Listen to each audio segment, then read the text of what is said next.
between Sophia and Sophia.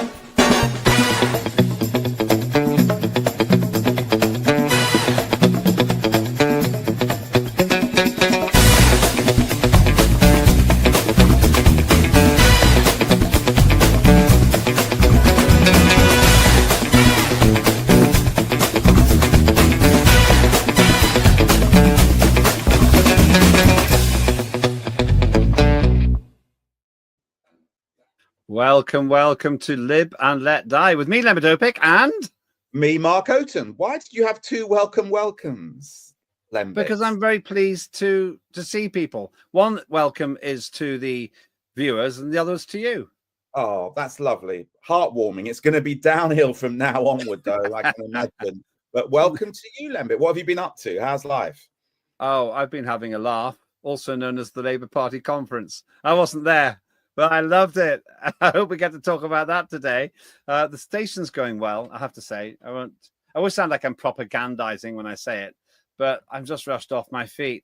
It's great whenever I go places. Oh, Lembit, what are you doing now? They say sympathetically. Those old stagers who are still in Parliament long after we left. I say, I run a TV station. They go, of course you do. Yeah. Where can I see it? And I say, here. And they go, oh. Wah, wah, wah. What about you? I see you've just gone a lot grey and you're still doing the same old job you did 30 years ago. That's what I say to them. But I think it, I don't say it. What about you? I'm good. I went to Venice and Verona and Lake Garda last week, and it was just really relaxing. Went with a group of friends, and I've never ever been on a gondola before, and I know it's incredibly cheesy. But went on a gondola and did not sing just one cornetto. Oh, you had to do it, didn't you? Not doing it, absolutely awful. You could just see other people doing it. You could see the gondoliers, what are they called? The pushers? I don't know. You could see them cringing. Pushers is something else. No, actually, you're so wrong. In Cambridge, and I know about this because I researched it, in Cambridge, the people that do the punting are not punters. They're called pushers. There you go. Okay. I was going to make a different joke, but it's too late now. If you'd been there with one person, it could have been the two gentlemen of Verona. Well, yes, that's true. I did go with my husband, but there were other people crashing the party as well. But talking of it's a Shakespeare play, if you don't know what we're talking about, folks, by the way.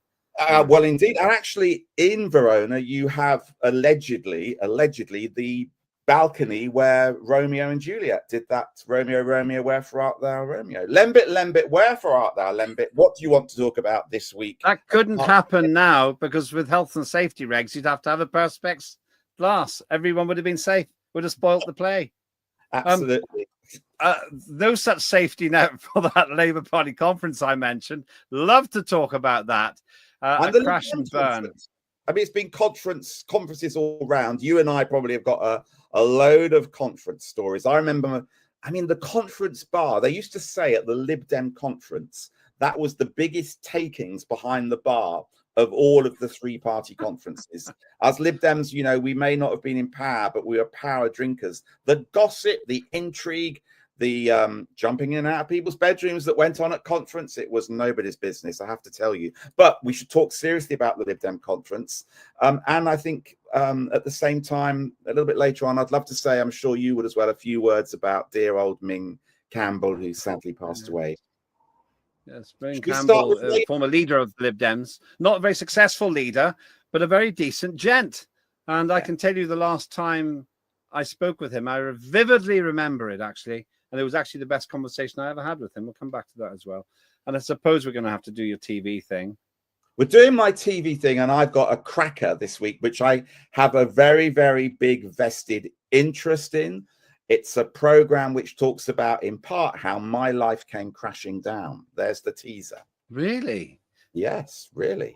I made a TV appearance this week, but that will be relevant to one of the stories. Let's start, though, with the Labour Party conference. So if you're watching this in the archive, you'll be able to see whether our analysis, our debrief is accurate or not. But this is shortly after the Labour Party conference finished. That's when we're filming this. And I have to say it was a road crash. I just watched banal speech after banal speech with the ever wobbly David Lammy waiting in the wings to drop his clanger, which I thought he wasn't going to do, but we'll come to that in a minute. Then Keir Starmer, who's got some sort of a anti-bromance going on with, you know who? I mean, he mentioned him, I think, 4 times in this speech. To be fair, Ed Davey, a few days before, mentioned him 40 times in his speech. Yeah. But yeah, you're absolutely right. We're talking about the Labour Party conference here. And look, at the end of the day, the most important thing was whether Keir Starmer could knock on the head all of these leadership rumours. Andy Burnham was the star of the conference in the first few days, even though he had no official platform. Everybody was talking about, is Andy Burnham going to be able to mount a challenge? Had he peaked too soon? And so all of the attention was on whether Keir Starmer could actually settle some of the nerves in the room and deliver a decent speech. And look, Lembit, I have to say, from a man who has no charisma, no ability to give a rabble-rousing speech, it was by far Keir Starmer's best speech. The bench, of course, is not high on that. The bar's not high. But he did, I thought, in the end, a decent job. I just couldn't disagree with you more. I'm not disagreeing just for the sake of disagreeing. I watched the thing. I actually scheduled my day around his speech, and I would summarize it in one word: boring. It was vague. It was non-committal. It was whingy, obsessed with Nigel Farage, and it said one of the most idiotic things I've ever heard him claim, that Nigel Farage doesn't like Britain. I mean, come on. He doesn't like Britain. How can anyone, even his enemies, think that? Well, I mean, if you want me to think it was a good speech, you now have to explain to me why someone who ludicrously pretends that Nigel Farage doesn't like Britain is credible. Look, it was a good speech for 2 or 3 reasons. As I say, the bar is very low, but he was able, at least, to raise his voice at the right point and to actually reach the end of a sentence so it gave clear instructions to the audience when to clap. So in very basic delivery terms of giving a speech, he was able to do that. Unfortunately, his eyes kept continually looking at this full screens and the auto cues, so it still looked a little bit wooden. But what he did do was to take on reform.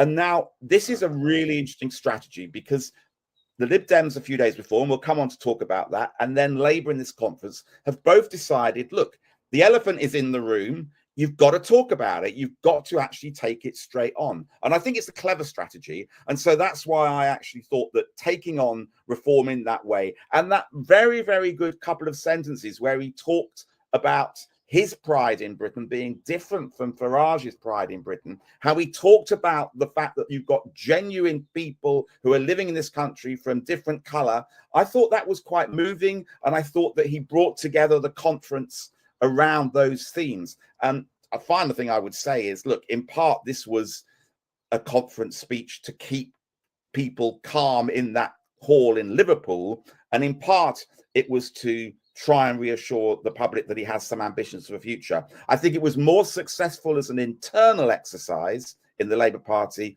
than it was an external exercise to the general public. Well, I agree with you in the last point, but remember that Margaret Thatcher had endless standing ovations in her final speech before she was chucked out. The fact is, I'll tell you why. You've been specific, I'll be specific. I'll tell you why I thought it was a rubbish speech. Number one, he gave tons of airtime to Nigel Farage, saying, having already said, he said Nigel Farage was the enemy, or Reform UK was the enemy. He said that the policies were racist. Nigel Farage doesn't like Britain. These things are completely implausible. Then the other thing he did, he went on in this rambling way about all the achievements of the Labour Party. Basic rule. You said yourself you don't spend that much time making charismatic, heavy-duty speeches. I think you are a pretty good speaker. But you know as well as I do, if you have to tell the public how good the world is, it's not. And then the final point is, oh, there she is now. We got Rachel Reeves. He's talking her up about how the economy is very important to us. We're going to make a difference. Everybody knows he's completely trashed the economic agenda. We've got unexpectedly high borrowing, unexpectedly high taxes, unexpectedly high interest rates. And even though interest rates have gone down, are still pretty high, and unexpectedly low growth. How can you think that he made a good job of it? If he'd been contrite, saying, look, it hasn't gone as well as we intended, please stick with us, I would have been more sympathetic. Well, look, I agree to the extent that the first year has been an absolute disaster. I was just judging it on his ability to deliver a speech to conference. But if you want me to give a judgment on the first year, then I'm with you. It has been disastrous. What I think he did was also miss an opportunity to have some major, exciting policy announcements in the speech. What's the point if you're going to get rid of the two child cap on benefits? What on earth is the point about hinting and leaking it? You might as well say the damn thing in the speech and get some headlines around that. So I think he missed some opportunities to come up with 2 or 3 major policy announcements. Instead, he's going to let these be delivered by Rachel Reeves in the budget. Well, frankly, he should have done it now, and it would have gone down very well in the conference hall and probably with the wider public, and it would have meant those would have got the headlines. So he missed opportunities there for sure. Let's just talk about, so okay, marks out of 10 then.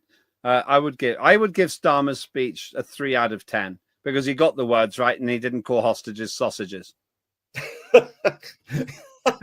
Yes, okay, fair enough. Well, that's at least an improvement. So on the basis that it's an improvement and on the basis that he was able to get the conference behind him, I'll give him a 6.5 out of 10. 6 out of 10. I hope the viewers think you're joking. No, I'm not. I've given my reasons why. But look, let's move on to the other conference which happened in the last week or so, and that was the conference of the Lib Dems down in Bournemouth. Always sunny in Bournemouth, always puts the journalists in a good mood. I always used to find at Lib Dem conferences, because it was the first of the major conferences, everybody was relatively excited. They were not hungover completely. They were in a good mood. It got off to a terrible start. I mean, look at these images now. This was ridiculous. Absolutely ridiculous. And Ed's got a slightly bigger stomach than I've got now as well, from the looks of things. Really, Ed, this was a very poor start to the conference. And I hear there were some mutterings amongst the MPs to say, look, these kind of stunts are not doing us any favors. I think they had a place perhaps during the election campaign. I think now their time has gone. What was good was the end of the conference, where I think that Ed made one of his best speeches. And again, he focused on reform. The difficulty I have is that if Ed wants to be seen as the main challengers to reform, he wants to say it's about a liberal England or a reform England, then he has to be more statesmanlike in doing that. And that means those stunts have to stop. Yeah, I agree with you on that. First of all, for once, you and I violently agree about the embarrassing entree. That's a think of meal. But entry, that's the simple word I'm looking for. The embarrassing entry of Ed Davey onto the stage there with a brass band. What's he trying to say?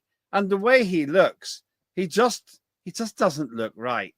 He just doesn't look right. And it's almost like he's completely oblivious to how idiotic he's coming across. The only person equally idiotic to that is, David Lammy, I think. Maybe we'll talk about what he said about Farage a bit later on. But with the problem with Ed Davey, all we're really looking at is stunts. Now, the Lib Dems did get quite a lot of coverage, I have to say. I'll give them that, quite a lot of coverage. But did they really deserve it? Because I'm no wiser about what a Lib Dem government would do now than before. Ironically, there are people who are now saying Lib Dems are going to be the official opposition. And the polling is suggesting that could indeed be the case. But look, what you did get was this wrapping of the flag, this re-ownership of the flag, which I thought was very clever from the Lib Dems, and interestingly, something which Labour followed. I want to make 2 points before we come back to reform, because the fascinating thing is that reform have dominated the conference season, even when it's not their conference. But I think there is a clever piece of work being done by certainly the Lib Dems, saying that we are going to be the main opposition to reform, and Labour doing the same thing. The real party that's suffering from this is the Conservative Party. Nobody's talking about them. And so the way the Lib Dems are positioning themselves as being, look, us or reform, really helps in so many of those seats where it's the Lib Dems and the Tories who are challengers. Because by constantly talking about reform, both the two parties, Labour and the Lib Dem, are increasingly sidelining the Conservatives. And that's going to have an interesting consequence. But what I want your views on is whether or not Farage is right to now criticize and say that the attacks on reform are actually putting him in danger, because that's been one of the things that Farage has. I think we've got a clip here of Farage saying just that. I am now, as a result of this week and the abuse that has been heaped upon our supporters and our voters, more determined than ever. Don't underestimate that. That is, I think he really means it. That is heartfelt. I was with Nigel Farage a few weeks ago, and he was showing largesse. He's handling his authority and his political celebrity now with a great deal more aplomb, a lot more statesman-like mindset than he did before, because he knows he's likely to be the next prime minister. But when you have someone like David Lammy suggesting that Nigel Farage had a flirtation with Hitler Youth, look at that, man. It's just, he's a disgrace. And 3 hours later, he always looks like he doesn't have a clue what he's doing. 3 hours later, he had to retract the comment.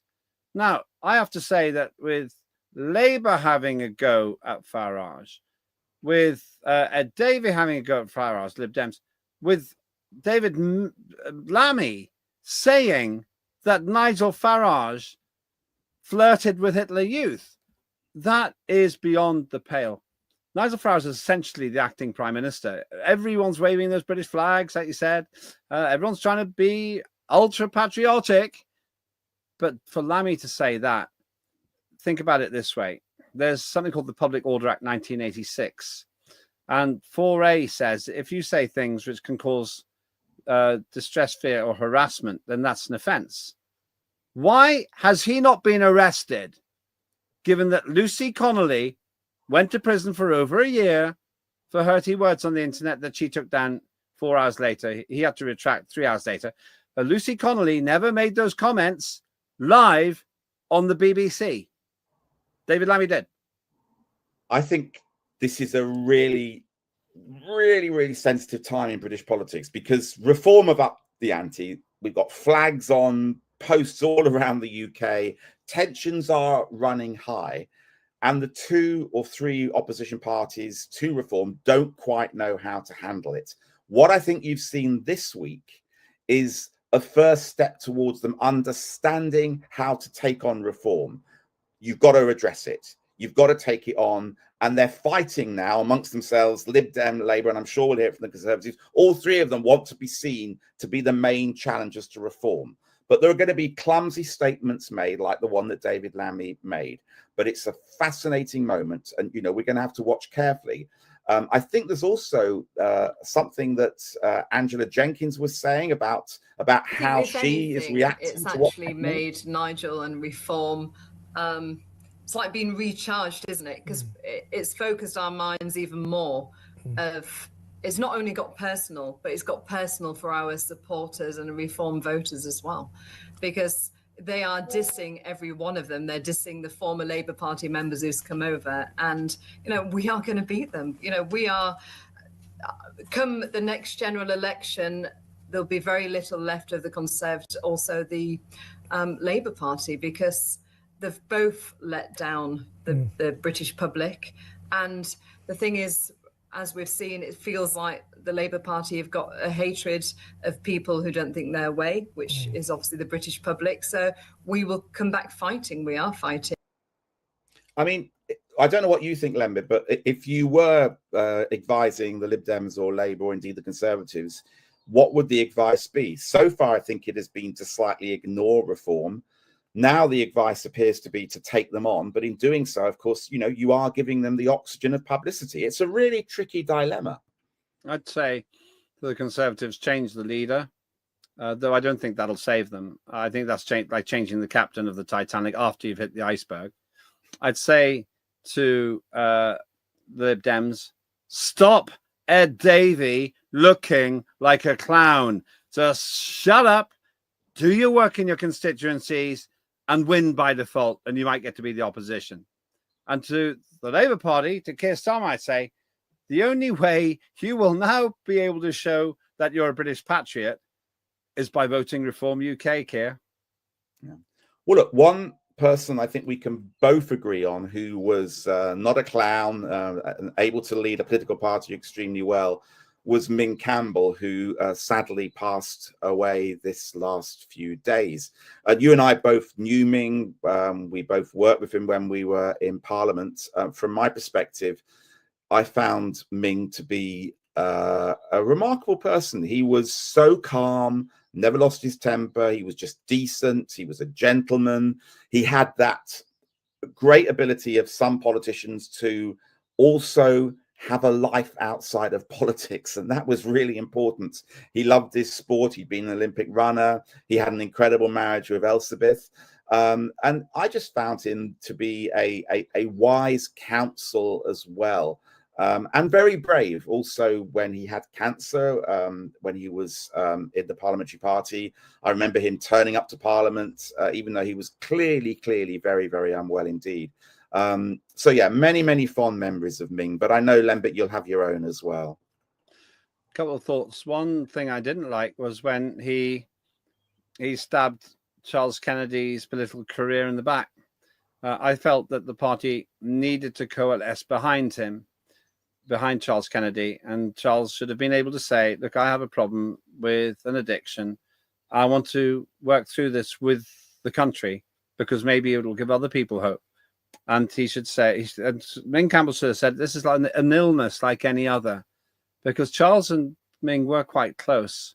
And I felt that Charles was quite, he wasn't a bitter person. I felt he was betrayed by Ming to an extent. But it could have been, we can rewrite that history. We were both incredibly closely involved in those months leading up to Charles's resignation. It could have been possible. One narrative would have been, look, Charles making that kind of public statement and saying, I need 6 months away from frontline politics, and Ming is going to step in as an interim leader for me while I sort my life out. I think that would have been very, very brave. But, you know, for Charles, that public acknowledgement was something which he really struggled with as well. So I don't think that would have been an option. But look, that's in the past. I want to remember the good parts of Ming. That said, the last time I met Ming was in an airport lounge at Heathrow Airport. He was on his way back up to Scotland. I can't remember. I think I was going somewhere into Europe. And we sat down, and this was maybe a year and a half ago now. And we talked. We probably talked for about 45 minutes. And it was the best conversation I ever had with him, because we were both looking back, and we talked about Charles Kennedy as well. And this is the second part I was going to say. Having had that conversation with him, it caused me to revise my views of what he'd said before. That time, all those decades ago now. Because I think what Ming Campbell was really saying was in sorrow, not anger. He wanted Charles to get better. But I guess he'd had to live with that a lot as a Scottish MP. And I think he was weary of it. But the conversation I had with him was generous. It was unpretentious. It was honest. And when he walked away, I felt that I had been sitting with a great statesman. And it's a fond memory. Now, he didn't die in tragic circumstances. He's lived to a good old age there. But once again, he's one of the big beasts, and we just don't have people with that sort of gravitas anymore. I agree. I mean, I reflected in a couple of the tributes I did to him on the fact that we have up there in heaven, if you believe in that, Charles Kennedy, Paddy Ashdown, and now Ming Campbell, 3 giants of the Liberal and the Liberal Democrats. And the 3 of them will be keeping an eye on the party. They'll be making sure that liberalism still stays strong.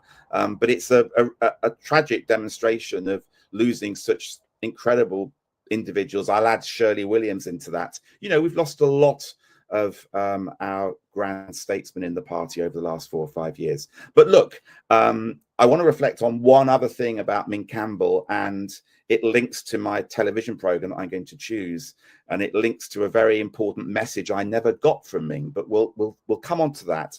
I think now is probably a good time to take a short break. We'll be back with a discussion which could get really lively on ID cards, and of course my favorite part of the whole week, our favorite TV programs and films. We'll see you after the break.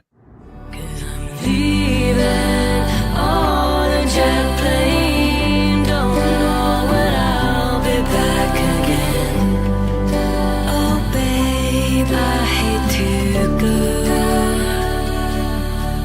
but I'm leaving on a jet plane. Da, da, da, da. Welcome back. Back in Parliament, maybe 20 years ago, there was a proposal by the then Labour government under Blair to introduce ID cards. And I was Shadow Home Secretary at the time, and I helped, along with David Davis, the Conservatives, to lead the campaign to stop ID cards. I thought then that they would just simply not work. The biometrics were complicated. We had something, Lembit, called farmer's thumb, which meant that if you were a labourer or you'd been doing lots of gardening, the actual prints on your thumb wouldn't work on the biometrics. They wanted to charge everybody £100 to get their ID card and send people off around the country to processing centres to do it. So I argued against it then, more so on practical grounds than on civil liberties. But now it's back. And it's a Labour government again talking about it. Keir Starmer this time saying ID cards should be introduced. And the reason he's giving is to tackle illegal working in this country. I know where I stand now on it, and it may surprise you, but Lembit, where are you? Our viewers got in touch and wanted us to ask you if you really believe that those profiting from human trafficking will think, oh dear, I have to check your digital ID now. I can't carry on paying you £1.50 an hour to work in my sweatshop. I'm absolutely convinced that amongst the reasons that people travel through France, which is a safe country, to come to the United Kingdom, amongst the reasons is because it's easier to work in our illegal economy than it is in other countries. And we have to deal with that. Bosses who are prepared to hire people illegally are not asking them for their national insurance card. So what's the evidence? What makes you think they're suddenly going to ask them for a digital ID? We need to be really clear. You must have ID, mandatory digital ID, in order to work, because we have to stop illegal working. If you look at any of the raids, we've massively increased the number of raids on working premises. It is absolutely clear that people are working illegally in numbers. But why do you think that them having a digital ID, having to have a digital ID, would stop that problem, when right now people are meant to have a national insurance number and card, and if they're not asked for that, a boss is willing already to break the rules? What's the difference going to be? Well, the difference is this is on point of starting, not a retrospective exercise as it now is. It is an automatic collection of the information by the government, so we know exactly who is working in our economy, and it will help us enforce the rules that are there. But there's no point people saying to me, why do we need it, when we all acknowledge there is a problem. People are working illegally in our economy.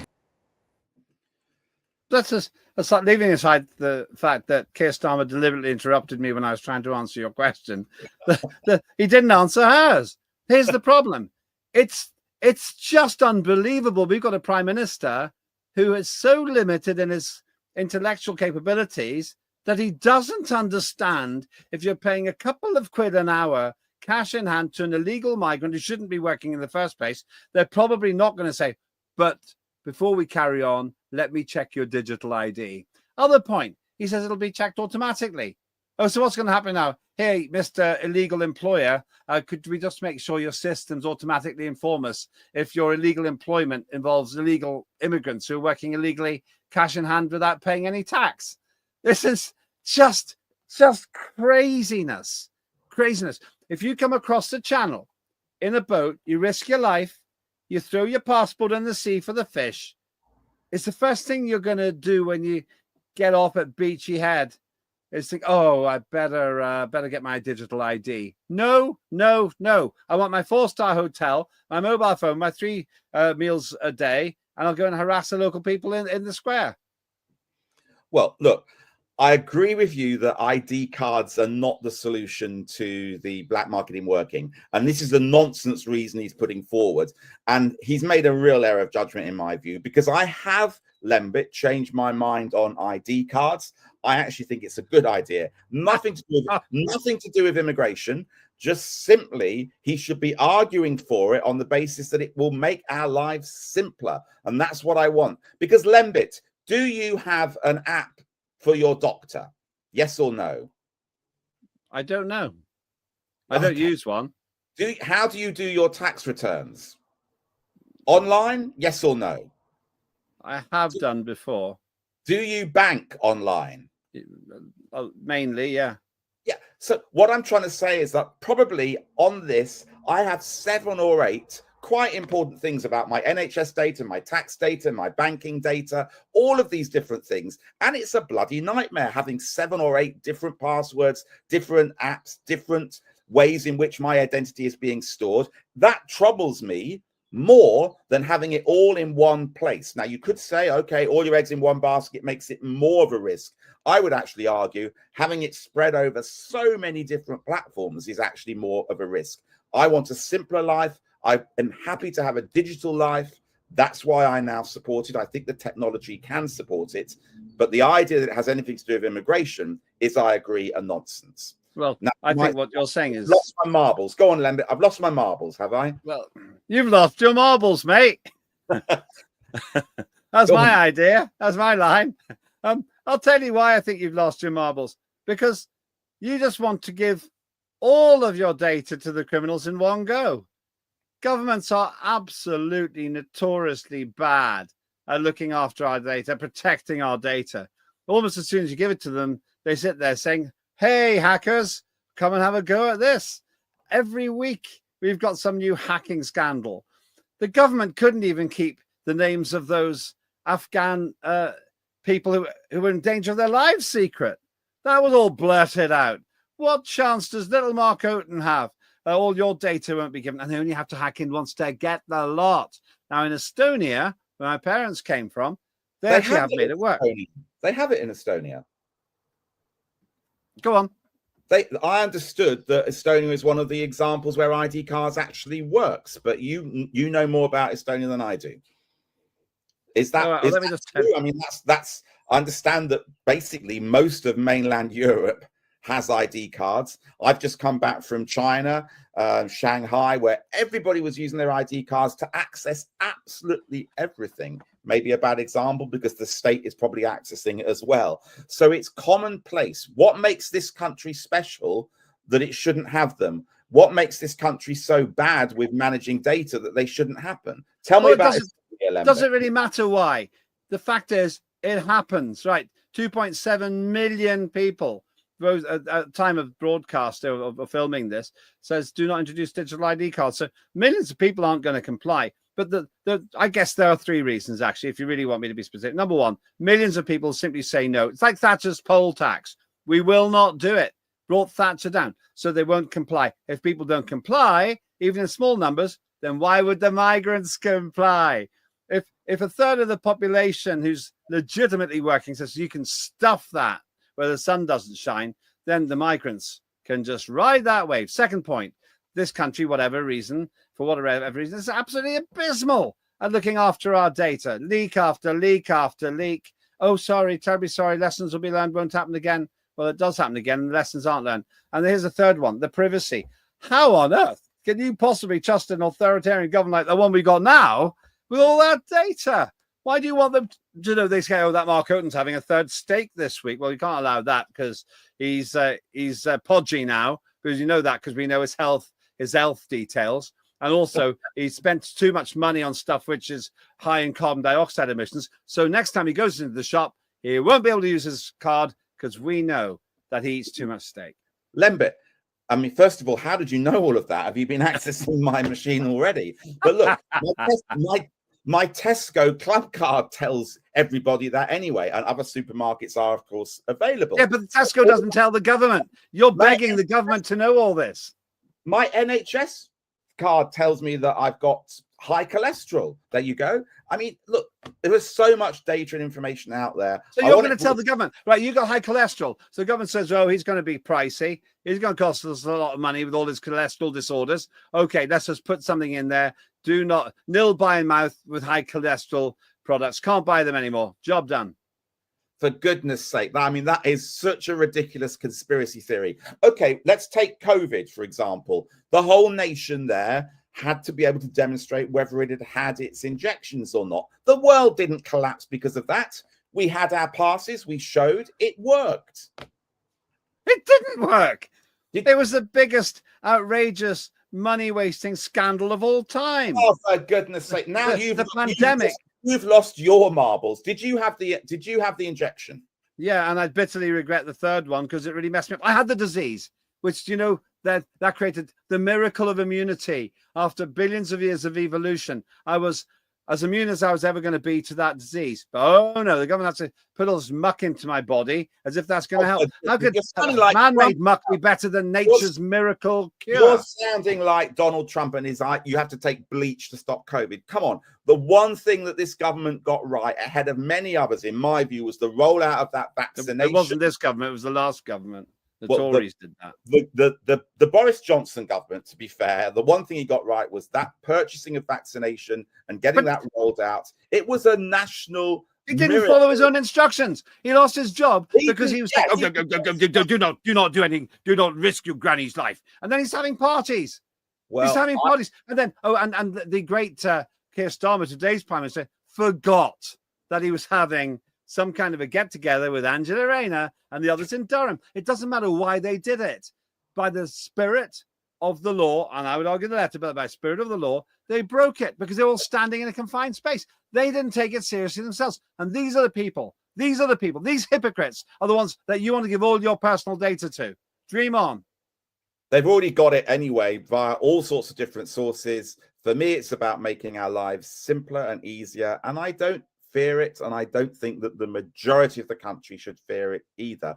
But let's see, next time we talk, let's bring up that clip of the petition and see how many more names have appeared on it. It's one to watch, but from my perspective, I've changed my mind on it. But maybe we could... More about civil liberties, to be perfectly honest with you. Will compulsory ID cards stop the small boats? Well, we only just heard about this evening, didn't we? So it's rather timely, your question, Ian. Keir Starmer is apparently going to set up plans tomorrow for digital ID cards. Lisa Nandy, please do tell us more.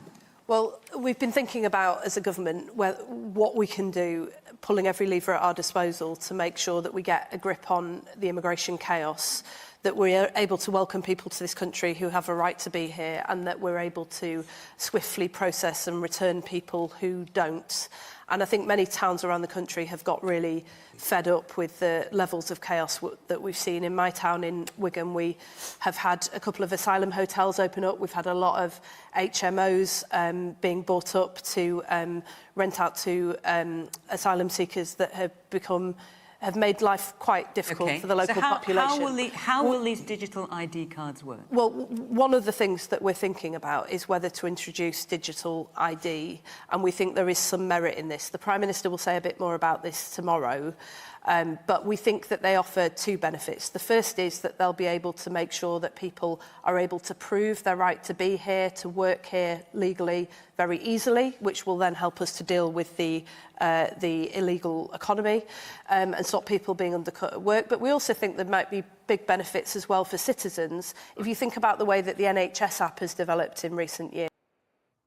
That's just, there you go. Lisa Nandy has utterly destroyed her credibility because we think there are two benefits. We think, right, how many billions is this country? We think it might do this. And once again, back to this ludicrous idea that an illegal immigrant will be fretting about a digital ID card before doing illegal work in the black market for illegal employees. And the second thing, well, you think that there's a benefit. I suppose she's talking to you on the second point, but come off it. They spent £12.5 billion in the then money. It's probably more like 18 billion now, failing to set up a digitalized single point of information NHS system. How on earth are they going to do it for all of these different things that you listed?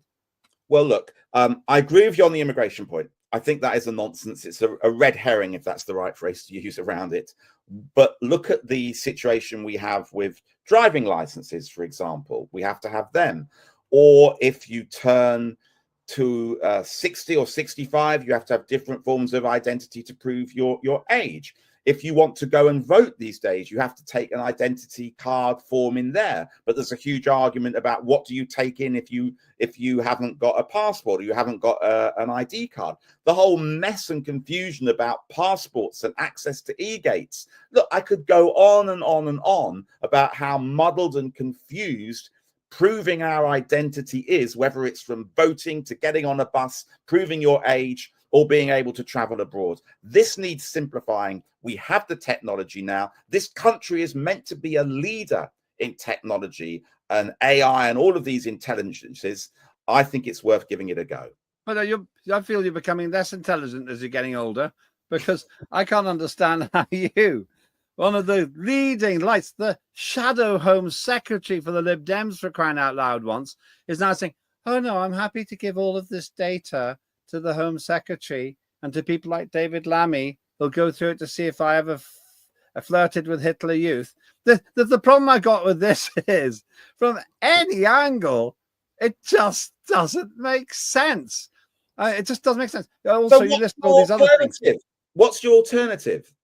Stop the migrants coming in the first place. The migrants, the alternative to all of these other things that we have to do these days in terms of modern living. All right, then, here's the alternative. Do it the Estonian way. Right, in Estonia, they've got digital ID, and it works. Do you know why? Because it's secure. They don't get hacks. They don't screw it up. They're not incompetent. Okay, they've got 1.3 million people, so it's a smaller group, but they make it work. Once you've got the level of assurity that the data is really confidential, as Estonia has, all right, maybe. Also, they've got a completely different mindset, because they're not authoritarians. You can say what you want in Estonia, and you don't get banged up in some prison just because somebody in the government wasn't very happy with you. Lembit, your argument then actually is not on principle. It's on practicality. You just said that if we could get to the point in the way in which it works effectively in Estonia, then maybe. So actually, your position is not one of principle. Let me tell you a little story. One of being pragmatic, and that's the argument I make. Okay, yeah, if we can have a perfect system, then I'm happy. One which isn't corrupted and isn't abused, then I'm happy with it. Estonia's got close to a perfect system. I'll give you an example. There's a police officer. He thought his wife was having an affair, and he was able to get into her data. And he was able to find that she was indeed having an affair because of phone calls. He confronted her with it. She reported him, and he served time. That was it. And there was no tolerance of that abuse of that system. And it's such a rare occasion, that's a notorious case. So the guy tried to corrupt it. In this country, let's just have a little look to see where Mark Oaten is. Let's have facial recognition at Tommy Robinson's demo. Let's have an off-the-record of the fact that Mark Oaten committed a non-crime hate speech incident. We know that. Let's arrest somebody for silent prayer outside a closed abortion clinic. This country is Orwellian. Estonia is a free country. So if you want to push it enough, if we can be as free as Estonia, as reliable in terms of our IT as Estonia, and have a mindset which genuinely values and cherishes freedom, then okay, let's do it. But it's never going to happen in this country. Look, we can have a digital handshake at least on that, because I would love to learn so much from Estonia. That looks wrong, but there we go. Yeah, exactly. Well, at least it wasn't a Masonic one or anything dodgy like that. I would love to learn from Estonia. I think there's so many things we can learn from countries like that. They're fantastic. Can we, and it's slightly linked, but can we come to my favorite part of the show where we talk about our different programs? And mine, you mean the lightweight, superficial carbohydrate part. I'm not even sure if the team has found a link to what I've got, but we'll find out in a little while. Probably such an obscure, nerdy thing that no one will be able to find a clip. But look, mine has been running mainstream on ITV with David Tennant, and why it's close to my heart is it's because it's called The Hack. And it is the story told of the hacking scandal of the News of the World back in the early 2000s. Some of you may or may not know, but my phone was hacked by the News of the World, and they apologized. Eventually, I was paid compensation, and the individual journalists that hacked my phone ended up going to jail, something I wouldn't have wished for. What this program shows is just how hard it was for anybody to believe that this would really taking place. And it's very, very well done, with some great acting from David Tennant. I urge you to watch it because it does tell the backside story, and it tells part of the story which not many people have talked about. And that is how the Met Police completely denied that hacking had taken place. And I remember being told by the Met, no, your phone was not hacked. I also remember 3 years later being taken into Scotland Yard and apologized as they played all of my old voicemail messages that I had never received because the hackers had accessed them and wiped them off. And one of those messages was from Ming Campbell. And when the leadership election for the party was happening, Ming actually reached out to me to see whether I would talk to him maybe about not running for leader. And I never got that message because it was hacked. And it would have made me maybe reconsider some of the political decisions I took at that point. So it's a great program. It's very factually based, and it tells a troubled story of what happened with our media, which completely was out of control at the time. Well, you didn't get my messages. I remember I was your campaign manager, and repeatedly I said, why didn't you call me back? You said, never got the message. And no, Lembit, that was the lie. I just didn't want to call you back, to be perfectly honest. Well, and I'll tell you, I went to Scotland Yard. They had a list of my numbers. I never got anything.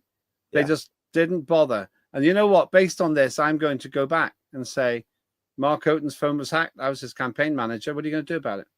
Yeah, I mean, I think you should. I mean, I think there is a lot more that is still not being exposed. I think what some of the other newspapers were involved in as well was absolutely the same as the News of the World. Absolutely.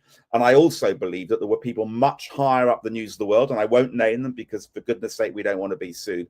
Much, much higher up in the News of the World who 100% knew what was going on. The idea that these stories would appear in the paper and they would think they just got lucky and that's how they found the story, utter nonsense. They knew exactly what was going on. Yeah, anyway, I remember I was talking to somebody and I could hear the third party on the phone. I could hear them listening. Another person I know was contacted by them, and they said, well, we've been hacking your conversations with Lembit. We'd like to make a statement about it. And I found that out just a few months ago. I am going to take this further. So I served notice to the journalists. I didn't used to be litigious, but now this is going to take a very unpleasant turn for the people who did that. And I want justice because it wrecked my life.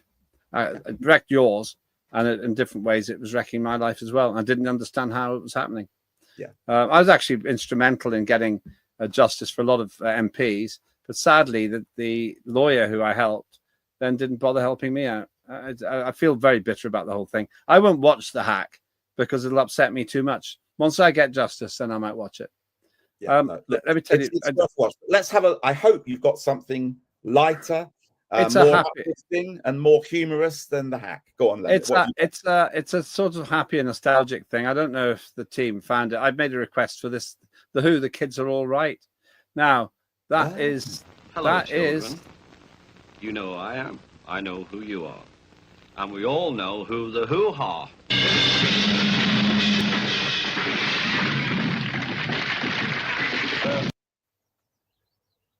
That is it. The kids are all right. It was an incredibly good documentary. Give it really high scores. I loved the Who music, and it was this band of crazy people, really.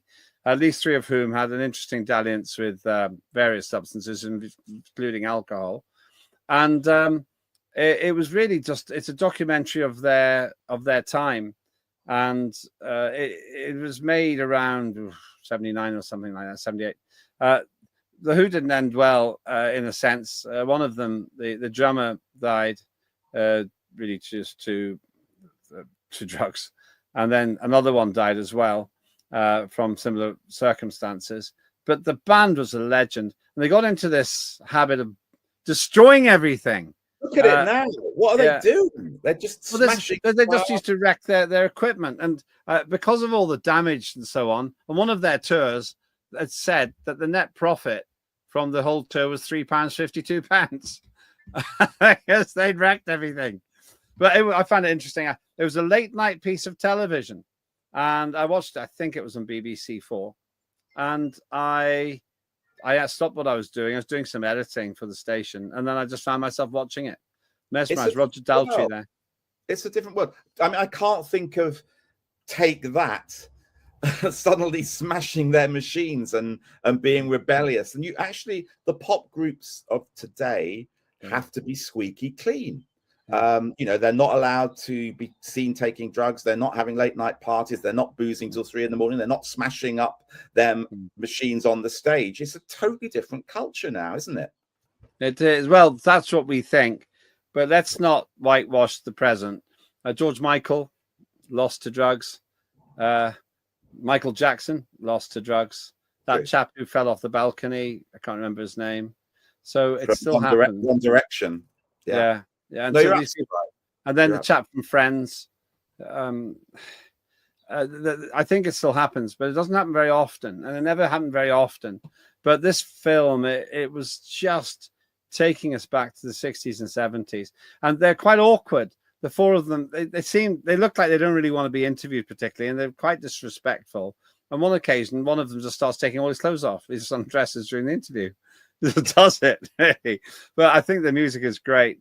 And the documentary finishes with the song "Won't Get Fooled Again," one of the absolute classics. Meet the new boss, same as the old boss. Now parting on the left is parting on the right. And it brings us back to where we started, really. I would say that we are being fooled again. And perhaps the Who's prophetic song should have been played out at the end of Keir Starmer's speech. Well, I guess the kids were all right then, but us two old men, we're all right as well, I think, Lembit. We are in our own funny little way. We are in our own funny little way, but I don't know. Does anybody really care what we think anymore? I mean, are we fools to ourselves for thinking that? We're getting more and more viewers each week, which is fantastic. It's lovely that you engage with us. We want you to engage more. Send in your comments. Disagree passionately with me on ID cards. Give Lembit a hard time for his bonkers views on all sorts of things. But we really do want you to engage. And we might, in a future program, actually start reading out some of the comments that you make about us.